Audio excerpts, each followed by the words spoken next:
Hello guys, मेरा नाम अभिषेक है। आप सबका स्वागत है मेरे चैनल वर्ड ऑफ स्टोरीज में। मैं लेके आया हूँ आपके लिए एक और नई स्टोरी। आज की जो स्टोरी होने वाली है वो रोहन की लाइफ से रिलेटेड होने वाली है। रोहन एक लड़का होता है जो कि शहर में रह रहा होता है अपने पूरे परिवार के साथ। तो उसके साथ क्या होता है उसी बारे में पूरी ये स्टोरी है। तो स्टोरी को स्टार्ट करने से पहले अगर आपने वीडियो को लाइक नहीं किया तो वीडियो को लाइक करें, चैनल को सब्सक्राइब करें, बेल आइकन जरूर दबाएं और अपने भाई को इंस्टाग्राम पे फॉलो कर लें। सारे लिंक डिस्क्रिप्शन में है। तो चलिए वीडियो को स्टार्ट करते हैं। रोहन जो होता है अपने परिवार के साथ शहर में रह रहा होता है। अच्छी खासी उसकी जिंदगी चल रही होती है। स्कूल जाता है, खाता है, पीता है, ट्यूशन पढ़ता है, मौज करता है, खेलता है। अच्छी खासी जिंदगी चल रही होती है। उसकी उम्र लगभग 14 ईयर्स होती है, 14 साल का वो होता है। और एक दिन अचानक से उसकी दादी और मम्मी पापा का प्लान बनता है कि हम लोग गाँव जाएंगे। तो वो अचानक से गांव के लिए निकल पड़ते हैं। रोहन रास्ते में चलते चलते दादी से पूछता है कि दादी हम गांव में क्यों जा रहे हैं। तो दादी बताती है कि गांव में हमें कुछ काम है, इम्पोर्टेंट पूजा करवानी है और हमारा गांव में जाना बहुत ज़रूरी है, तो इसलिए हम गांव में जा रहे हैं। वो लोग अपनी गाड़ी में बैठे हुए होते हैं और गांव की तरफ निकल जाते हैं। उसके पापा गाड़ी ड्राइव कर रहे होते हैं। तो सफ़र का आनंद लेते हुए आराम से वो जाता जाता सो जाता है गाड़ी में। जब उसकी आंख खुलती है तो पता चलता है कि वो पहुंच चुका है गाँव। अब वो जैसे ही गांव पहुंच जाता है तो वहां पे देखता है कि इतनी ठंडी ठंडी हवा, इतनी ताजी सा शरीर हो रहा था। मतलब बिल्कुल ताजगी से भर गया था उस शरीर उसका, क्योंकि इतनी अच्छी फ्रेश एयर आ रही थी और ताजगी महक बहुत बढ़िया थी गाँव की। तो वो बहुत खुश हो गया था। वो गाड़ी से उतरता है और सब लोग फिर उसके घर में चले जाते हैं। गांव वाले घर में जाने के बाद वो लोग बातचीत वगैरह करते हैं। शाम को क्या होता है, वो लोग खाना वगैरह खाते हैं। खाना खाने के बाद वो नल पे हाथ धोने जाता है। तो पूरा गुप अंधेरा होता है गांव में, जैसे रहता है ये भाई।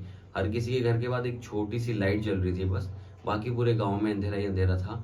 तो वो जैसे देखता है ना, दूर कहीं एक जगह गांव के जंगल में आग लग रही होती है। तो वो बहुत डर जाता है, क्योंकि उसने पहली बार ये सब चीज़ देखी होती है, आग लगी हुई होती है। वो भाग के अंदर जाता है और अपने मम्मी पापा दादी को बताता है कि वहाँ पे आग लग रही है और इस तरीके से तो पूरा जंगल जल जाएगा। तो वो सब लोग ऐसे रिएक्ट करते हैं जैसे कि मतलब कुछ हुआ ही नहीं है, बहुत छोटी सी बात है। तो उसकी दादी उसको बताती हैं 1-2 मिनट बाद कि बेटा ये जो आग लगती है इसको भूत का उठना कहते हैं और उधर बार बार मत देखो। जब दादी ने ऐसे बोला तो मेरी हंसी छूट गई। दादी ने कहा हंसो मत और बार बार उधर मत देखो और चुपचाप जाके अपने कमरे में सो जाओ। तो वो भाई चुपचाप जाता है कमरे में, हंसता रहता है लेकिन फिर भी सो जाता है। नेक्स्ट डे गांव में उसके घर में पूजा थी। नेक्स्ट डे जब वो सुबह उठता है तो घर वाले सारे पूजा के लिए बाहर बैठे हुए होते हैं, निकल जाते हैं, लेकिन वो पूजा में नहीं जाता। वो अपने घर में ही खिड़की के पास बैठ जाता है और गांव के उसके 2 दोस्त और होते हैं जो उसे देख के उसके दोस्त बन जाते हैं कि हाँ भाई ये तो शहर का लड़का है और ऐसे करके जो रहता है ये भाई थोड़ा बहुत। तो वो लोग उसके दोस्त बन जाते हैं और वो उसके साथ वहाँ बैठे हुए होते हैं। वो बातचीत वगैरह कर रहे होते हैं अपने आपस में। तो अचानक से रोहन को वो आग फिर से दिखाई देती है, एक दिन पहले की तरह। जैसे उसे वो आग उस टाइम पे दिखाई दे रही थी वैसे ही सेम आग उसे अगले दिन भी दिखाई देती है। तो वो अपने दोस्तों से बोलता है कि ये क्या है। तो वो भी वही सेम बात बोलते हैं जो उसकी दादी ने बोला होता है कि ये भूत का उठना होता है, वहां पे नहीं देखते हैं और ऐसे वगैरह ये सब सारी बातें वो भी बोलते हैं। तो रोहन कहता है कि मुझे वहां पे जाना है, तुम लोग चलोगे मेरे साथ। तो वो दोनों भाई साफ इनकार कर देते हैं बिल्कुल कि नहीं हम नहीं चलेंगे। तो रोहन गुस्से में आके बोलता है ठीक है नहीं जाना तो अपने घर जाओ तुम फिर यहाँ से। तो वो लोग भाई थोड़ा डरते डरते कहते हैं कि चलो ठीक है चलते हैं, बट ज्यादा आगे नहीं जाएंगे, दूर से ही देख के वापस आ जाएंगे। वो लोग भाई चुपके चुपके से उठते हैं, क्योंकि बाहर पूजा चल रही होती है, घर वालों को कुछ नहीं बताते और चुपके चुपके वो खेत की तरफ। वो दोनों लड़के जो होते हैं वो काफी डरते डरते जाते हैं उनके साथ। लेकिन वो थोड़ा सा आग के पहले पहुंच जाते हैं। तो वहां जाके देखते हैं तो कहीं भी आग नहीं दिख रही होती है। पूरे खेत में यूं करके नजरें दौड़ाते हैं वो, लेकिन तब भी उन्हें कहीं भी आग जलती हुई नहीं दिख रही होती है। अब ये देख के जैसे ही रोहन जो है दोस्तों की तरफ पीछे मुड़ता है, क्योंकि उसके दोस्त पीछे चल रहे थे, वो दोनों दोस्त पीछे रुक गए थे। रोहन फिर भी धीरे धीरे थोड़ा आगे बढ़ गया था। तो रोहन जैसे ही मुड़ के देखता है अपने दोस्तों को तो वो दोस्त उसकी तरफ देखते हैं और डर के मारे भागने लगते हैं। और रोहन को भी अपने कानों में आग जलने की आवाज साफ सुनाई दे रही थी। जैसे ही रोहन फिर दोबारा से अपने दोस्तों की तरफ से उधर आग की साइड में घूमता है तो उसे ऐसा लगता है कि कोई एक बहुत तेज का हवा का झोंका उसके शरीर से टकराया है और आर पार निकल गया उसके शरीर के। उसके बाद रोहन को भी बहुत डर लगने लगता है, बहुत ज्यादा। फिर वो जल्दी से घूमता है और भागना शुरू कर देता है। अब भागते भागते उसे ऐसा लग रहा है जैसे किसी ने उसके कंधे पे 10-20 किलो वजन रख दिया है। लेकिन रोहन तब भी नहीं थक रहा था। वो बहुत तेज़ भाग रहा था। उसे ये महसूस हो रहा था कि उसकी भागने की स्पीड जो है वो बहुत तेज़ हो चुकी है और वो कुछ ही देर में अपने घर पहुंच जाता है। घर पहुंच के बेड पे जैसे ही वो बैठता है, उसका सर बहुत भारी होने लगता है, उसकी आंखें भी लाल होने लगती हैं। उसके जो दोनों दोस्त होते हैं वो भी उसके पास आ जाते हैं, तो वो ये बोलते हैं, भाई तुझे क्या हुआ, तेरी आंखें बहुत लाल हो रही है, तू एक काम कर, सो जा। उसे बहुत ज़्यादा बेचैनी हो रही होती है। वो जैसे सोने की भी कोशिश करता है तो उसको नींद नहीं आती बिल्कुल भी। बहुत ज़्यादा परेशान होता है, बहुत अजीब अजीब सा उसे फील होने लगता है।